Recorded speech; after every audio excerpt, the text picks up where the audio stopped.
All right. Okay. So today is STEM Day. There's STEM, there's STEAM.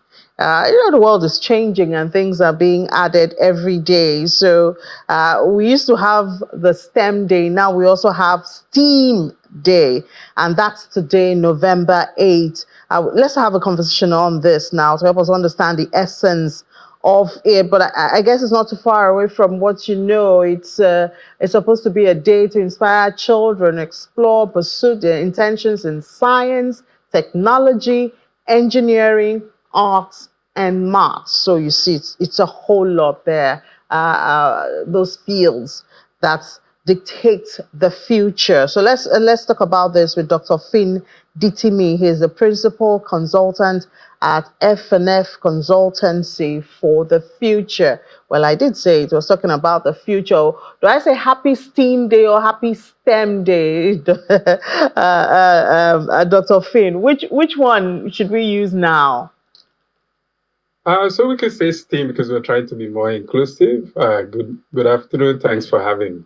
Great. So, I mean, these are very technological future areas, art, engineering, and all of that. Um, Permit me to be selfish. In sub-Saharan Africa and then in Nigeria, we have these as courses in the school, but I wonder how impactful really it is if it's just a course that children have to do, or if we really look into the future as it's supposed to be to prepare the children to create a future that's better than today. Yes, so STEM is just not about what you learn in school, but your ability to be able to build the needed skill set that the market needs for you to be able to add value to the economy. So ensuring that you have the right roles, the right practical experience, the right knowledge, and the right information to be able to add to the digital economy. Right now, we're seeing that the STEM roles are increasing because in comparison to other roles, right now about 90% of STEM roles are increasing on a day-to-day basis in comparison to only 34% for non-STEM roles. So there's a need to not just get the needed skill set, but have the practical knowledge to contribute. And Africa has been leading in certain areas and also being impactful in collaborating and contributing using STEM knowledge in different fields. And there's a lot of innovations around tech hubs in Africa doing that. We can talk about the mobile banking revolution that has made funds accessible to people.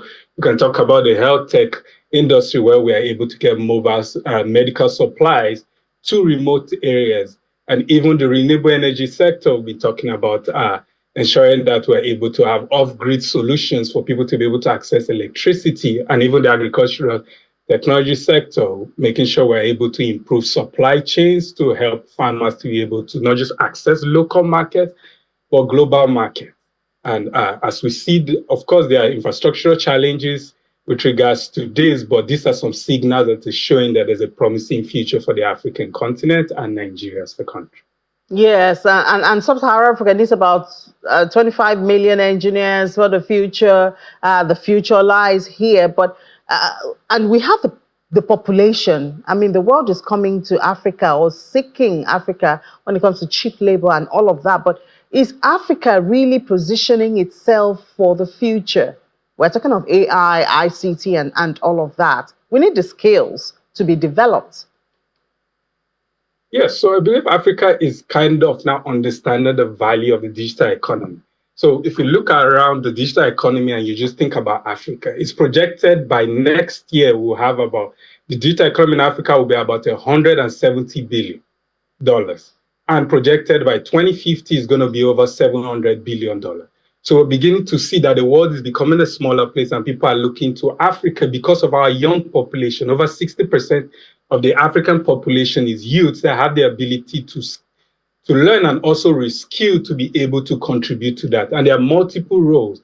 About 10 years ago, when I moved into the AI ML space, this wasn't really something that was becoming quite popular, but we're seeing how different industries are becoming impacted by technology. Now technologies are helping them be able to advance, automate, and reduce repetitive tasks, and help them be able to not just export, but collaborate with international partners and businesses. So yes, and also with this young economy, that also makes the rest of the other continent look to us, because right now there's a growth of 70% with regards to STEM roles, which means that there's going to be a shortage, and a lot of first world countries are experiencing this, and they're looking to other areas to help them be able to tap, to fill in the skill gap. And with remote work being available and a growing population even within the African continent of about 70% of people thinking or considering a possibility of working remotely, and over 30% of companies now looking at people working at least once from home, it's now becoming a global market where you can stay anywhere and be able to contribute to the economy anywhere else. So let's look at the issue of second careers and reskilling, because there's always the conversation of the threats that AI brings to the world. People will lose jobs. I think people have to just up your game, reskill, and all of that. But do we have work schedules, school curriculums that give space for second careers or reskilling in the tech field so that these individuals can be relevant in the future? So what we're beginning to see is that companies are getting more flexible globally with regards to where they hire, which means that they're looking for places that have the population for them to be able to tap into. And that's where Nigeria and Africa is strategically placed. However, there has to be both a public and private partnership to ensure that we are positioning ourselves to train people for roles that the digital economy needs, like virtual assistants, AI, cybersecurity, data. And that's one area that I'm passionate about within the edtech space. We're looking at working with both the public and private sector to help them unlock these opportunities and set up programs that help us become competitive. Although we understand that there's infrastructural challenges, but we see that there's also opportunities to be able to capitalize on our growing population, reskill people, train people, and ensure that even within the private sector, the public sector, we ensure that even employees are being trained on the needed tools that will help them be able to compete in the global market. So what would you say are some of the promising tech careers, remote work tech careers, perhaps? Maybe I'll also be looking that way. What are some of those promises? Yeah, so there are a lot of them, but some of the key ones are virtual assistant. People are looking for people to help them plan, organize, and manage the day. We have project management. We also have digital marketing, social media management. We also have product design.